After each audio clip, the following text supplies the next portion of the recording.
Welcome to Entrepreneur State of Mind. I'm your host, Dr. Dale Caldwell, and have another wonderful show. I have someone who's been a friend, who really is one of the most knowledgeable people about entrepreneurship and economics, my friend Hunter Hastings from California. Hunter, how are you?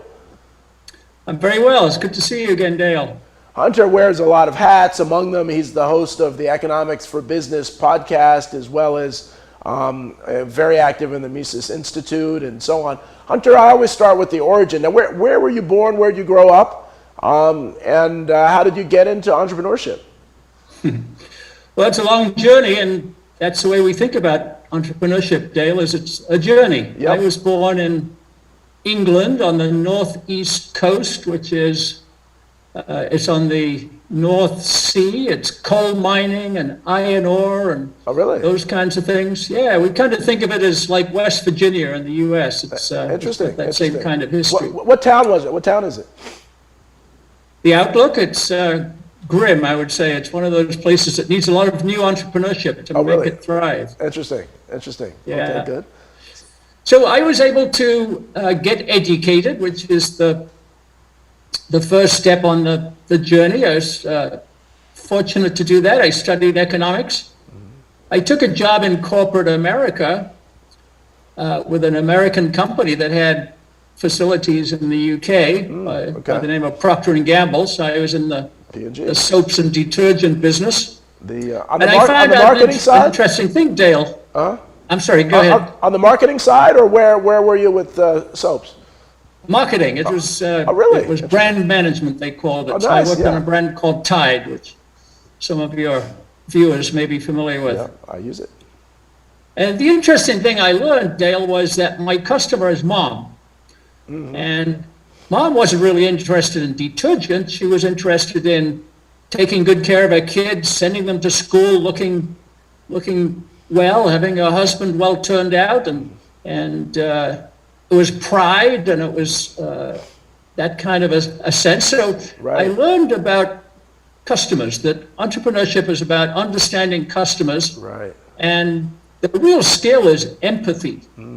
Understanding what mom's day was all about, and understanding how mom felt about her kids, and understanding how mom shares stories about taking care of the household and so on like that. I'm talking in terms of many years ago when mom was more of a housekeeper, so I should be careful about that. But anyway, I advanced from there to being a kind of knowledge entrepreneur, taking what I had learned and applying it in the form of consulting. How could other companies benefit from that same kind of approach? Right. And then eventually I started my own consultancy, so I was an entrepreneur. And then at the end of that time, I became a general partner in a venture capital firm helping startups, so a special kind of entrepreneurship that we were able to study and help people with investment. So that's my journey story. Well, that's an amazing journey. And so were you the kind of the UK product manager for Tide? Yes, yeah, I was what they call a brand manager, and Tide is not as powerful over there as it is here, but it's an interesting thing to start learning about global brands, how different people relate to brands in different ways. And one of my consulting companies eventually was about global branding, helping people in local countries understand their local customers so they could adapt international brands to the local scene. Well, that's a wonderful thing. I mean, we've known each other for a year now, talking, virtually every week, and so it's great because again, at Wharton and other places, that brand management. If you're into marketing, now I was on the finance side, but that's the ground zero of brand management. So my hat's off. I didn't know that you were doing that, but it explains a lot of your understanding, marketing and entrepreneurship, and so. So you really connected the customer, and you and I are simpatico about empathy being the foundation of entrepreneurship. And so the Mises Institute, how did you connect with that? Well, my training was in economics, and the Mises Institute is a 501c3 that's attempting to support particular view of economics, and I call it entrepreneurial economics. It looks at economics not from the top down and how can governments and big companies control the economy. It looks at it from the bottom up. And the engine, the driver, Dale, of economic growth and dynamism and innovation is entrepreneurship. Right. Now, you can do that at lots of scales. You can do that at a small company scale, at a startup scale, but the middle class of business in the United States is the businesses that are driven by entrepreneurs. 99.9%, Dale, of the businesses in the US have less than 500 employees. So that this middle class of business and entrepreneurial economics is what drives it. And what I learned was that the same outlook that I learned when I was being of service to Mom in the detergent business is what drives economics and entrepreneurship every day. It's understanding the customer. So there's a fancy term for it, it's called customer sovereignty. The customer is the king or the queen. And if you remember that, if you start all your processes with what does the customer want, what does she need, what will she prefer, then you understand entrepreneurship and you understand economics. So that's the kind of economics that we're trying to support at the Mises Institute. Yeah, and you really, I mean, you and I have a love for terminology and you know, how words are used and how they're placed. You know, and what you and I are fighting against is this idea of big, you know, kind of this support the big. The big is better than the entrepreneur, and we know that that's wrong. But we continue to see that the bigger organizations get, the less focus on the customer, the less empathy they have with the people who they are. Say something about that. Yeah, that's correct, and it's very unfortunate. There's nothing wrong with scale per se. You know, big doesn't have to be bad, but two things happen when you get to be a big business. One is you start to create a bureaucracy, where the people have the internal rules and so on like that. They're not driven by the consumer. They're not driven by the need to serve. They're driven by compliance and other things. So that becomes anti-entrepreneurial. And the other thing is, Dale, they become defensive. They're trying to defend their current business. They call it market share and those kinds of things.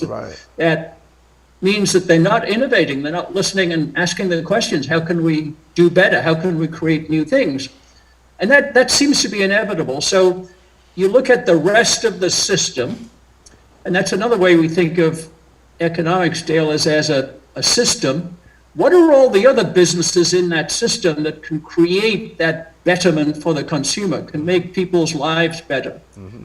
And that's a whole melange of industries and companies, from the smallest to the medium-sized to the fast-growing. It's all of them together, which is another thing that you and I talk about a lot, and I strongly believe, is that entrepreneurship is collaborative. It's all of us working together. How do our supply chains fit together? How do we buy all the ingredients and make those fit? Where do we get the ideas from? How do we help each other to make America better and make business better? So I strongly believe in the collaboration of businesses in entrepreneurship, and big companies, when they're defensive, are maybe not as collaborative as they should be.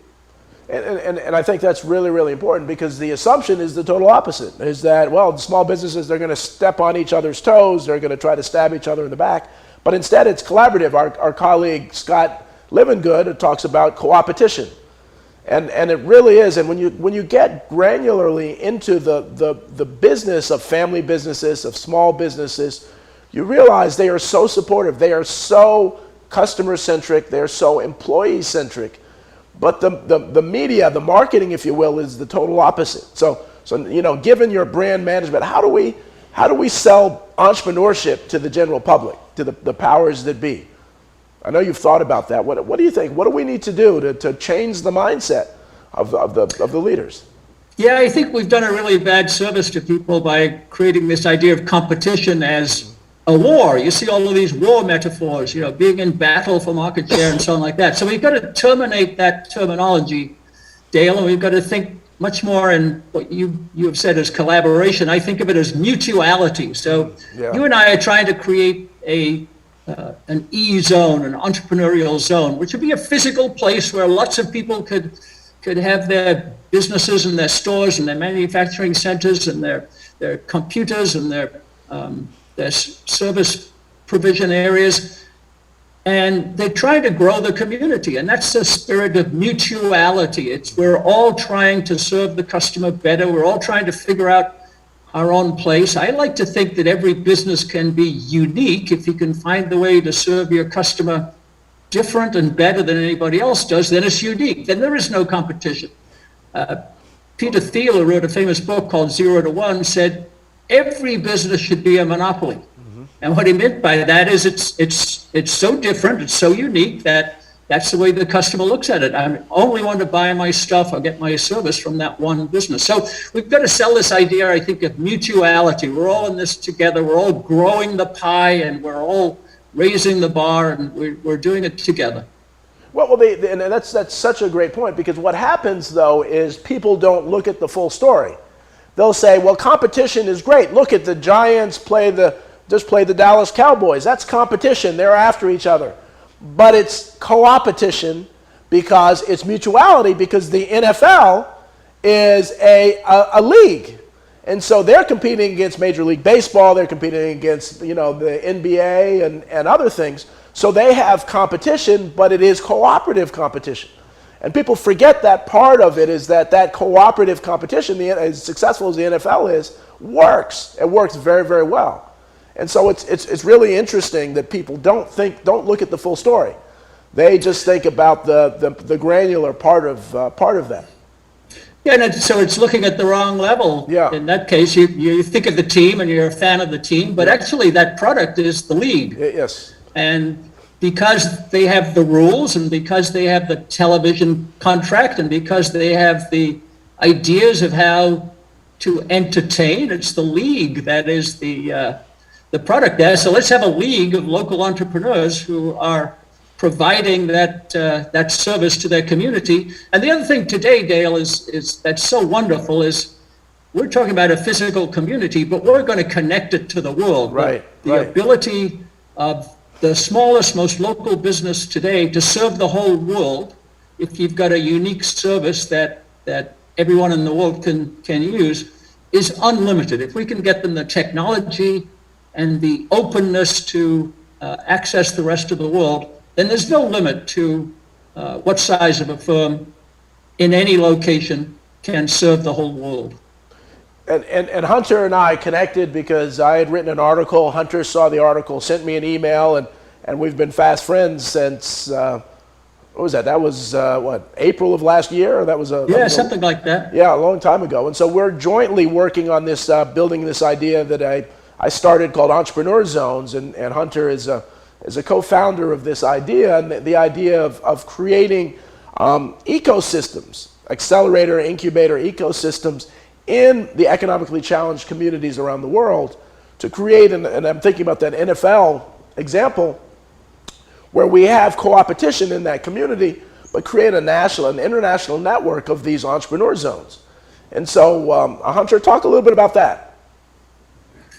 Well, it's a big advance in thinking, Dale, and you're the one who's helping us advance it, and that is systems thinking. So take our analogy about the league. The league is a system to provide entertainment to consumers. It's been growing and growing and generating more and more interest, more and more entertainment, more and more revenue over time. So what we're trying to do is create a system that can raise the level in a community, can give opportunity to everybody, can absorb new ideas and new people and new technologies and new inputs. And that system is embedded in another system, which is the U.S. economy, if you want to think of it that way. So it can draw on all the technology and ideas and so on of the U.S. economy. And then it's built into another system called the world, the global economy.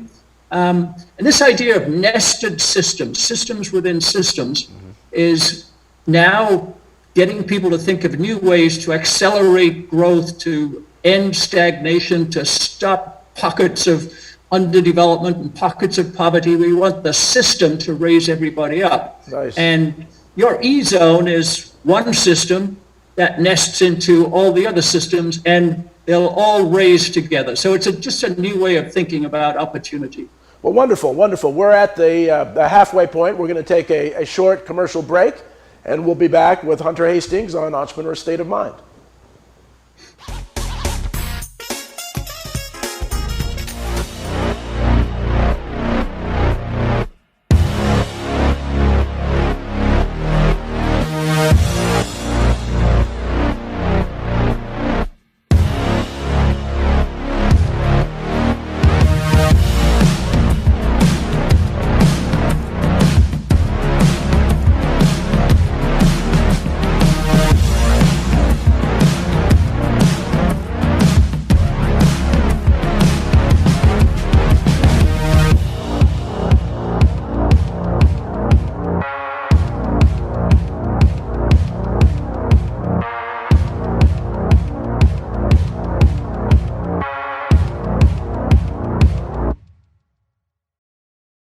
So, I'm kind of new here, but I've noticed a trend. My human does this funny thing where she goes around and gets all my toys, and then she hides them in that basket by the door. But it's always the same basket, and it's always in the same place. And then she acts so surprised when I find them, but, she's putting them in the same basket. Again. It's like, hello, that's where you put it last time. You were the worst at hide and go seek.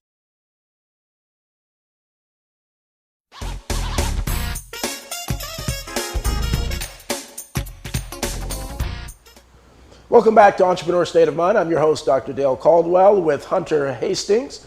And we were just talking about the Entrepreneur Zone concept that we're working on to put entrepreneurial accelerators in economically challenged communities.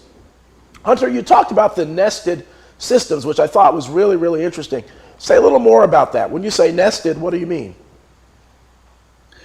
Well, there's a lot of new thinking and research going on, Dale, in universities and elsewhere about how well do we understand systems. So the universe is a system, and we thought we knew something about it, but we keep discovering new things about how it works. And think of that as nested. So we've got the moon and the sun, and then, the moon and the earth, and then that exists in the Milky Way, and that exists in the universe of galaxies and so on. So perspective tends to be our local system. We get up every day and work on the system of the earth. But this idea of the bigger systems, and they're all working together, they're all interconnected. So at the smallest level, your E-zones idea, there are components that we have to understand. So those are people, and those are firms, and those are buildings, and those are processes. Do they have the right processes?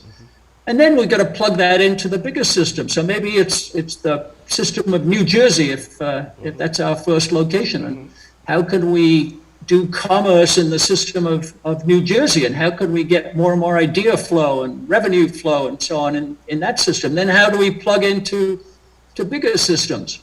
And then there's the technology system that embraces it all. So we have the internet, and we have all of the things that technology can bring us today. So we think of systems as components, people and firms, connections, how can we connect them all together in the spirit of mutuality that we talked about, and then flows, how can flows of ideas come in, and how can they be sent out to customers, and the right idea flow to customers so that the revenue flows back in. So the other part of systems is flows, and how can you accelerate those flows and raise them up. So it's this system idea of connections and interactivity and flows that's much more important than the way we normally think about sales as transactions. So this systems thinking is very pervasive. We're learning lots of new things. Everybody in the system can win. And the most important part, I think, Dale, is that they're open systems. Anybody can join in, anybody can participate, anybody can cooperate. It's an open system. We're just all trying to see how to make the system work as best we can. It really, when you say this, it really makes so much sense, Hunter. I mean, it really is amazing that that governments around the world aren't talking about it. Just for the audience, Hunter and I and our colleague Professor Scott Livengood are going to be on a G20 global conference in November that I'll provide some more information in future shows.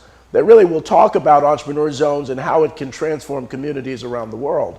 And so Hunter, as you obviously have a global perspective, are the problems that we're facing with entrepreneurship in the US the same around the world? Is entrepreneurship undervalued in most other developed countries? Yeah, undervalued or misunderstood, I think, Dale. I continue to believe that we in America have a better understanding of entrepreneurship, even if we still have room for improvement. Right, right. But yeah, around the world, I don't think it's well understood about how to turn entrepreneurship loose. On my podcast the other day, I had an interesting conversation with a professor like you from Europe, and he'd studied over there what they call private venture capital, which is like what we have here, and public venture capital, which is governments trying to be in the venture capital business to get entrepreneurship started. And his findings over lots of data and many, many years are that private venture capital works and government venture capital doesn't. Oh, interesting. And interesting. that's because they can't let it unleash. They can't turn it loose. They feel like they have to regulate it, and they have to direct the money in certain ways, and they have to have lots of bureaucratic rules. And the idea of entrepreneurship is we can't predict it. It's not about winners and losers. It's about the system producing more value. And that's the other thing that you and I talk about a lot in E-Zones, Dale, is it's a value generation system or a value generation network. We're trying to create value for people, and then that value flows back to the firm as revenues and as customer satisfaction and so on.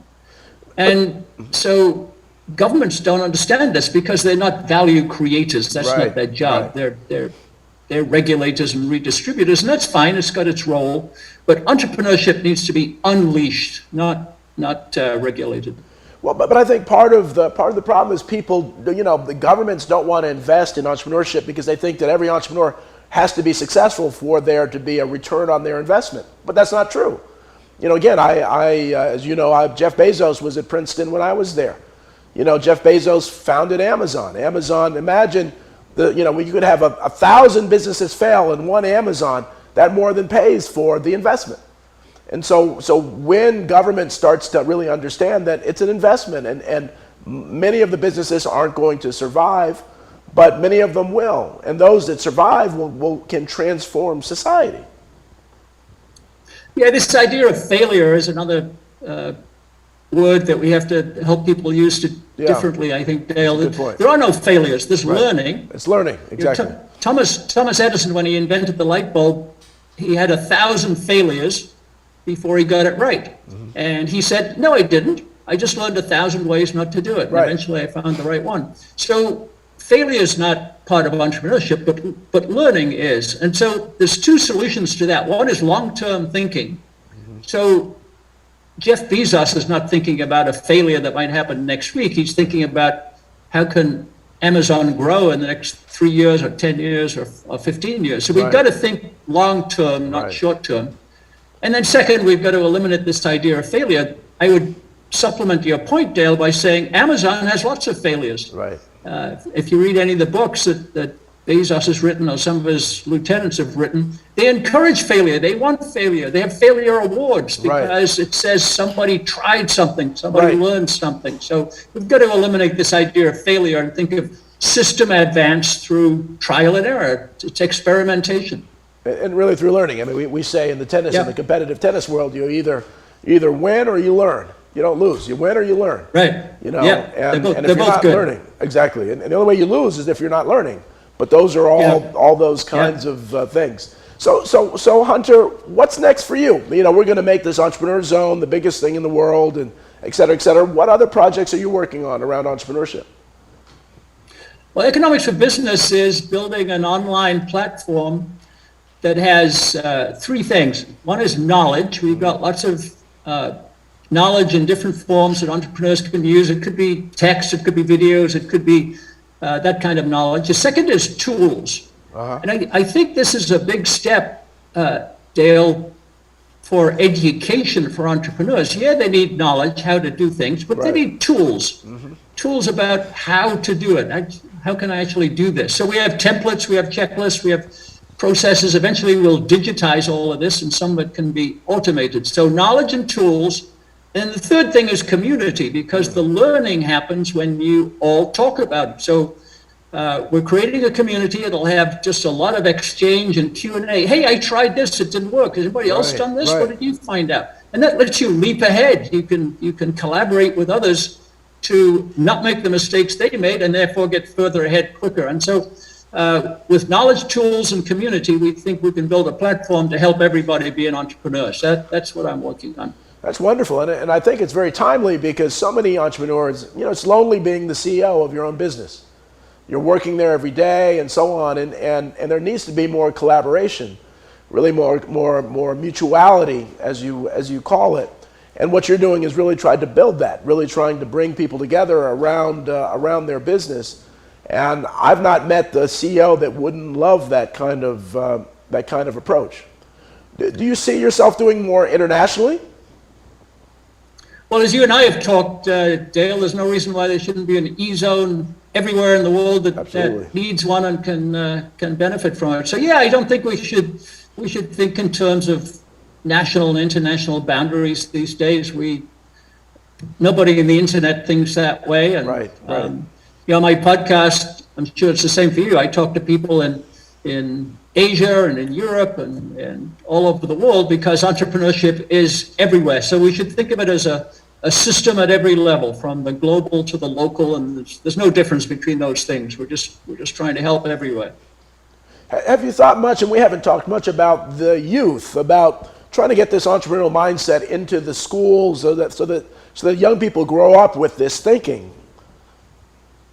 Yeah, and that's a big gap and a big flaw. And I think we should be teaching people the entrepreneurial method, teaching kids from the very beginning, from the lowest grade in school, the earliest grade in school. And there is an entrepreneurial method. Right.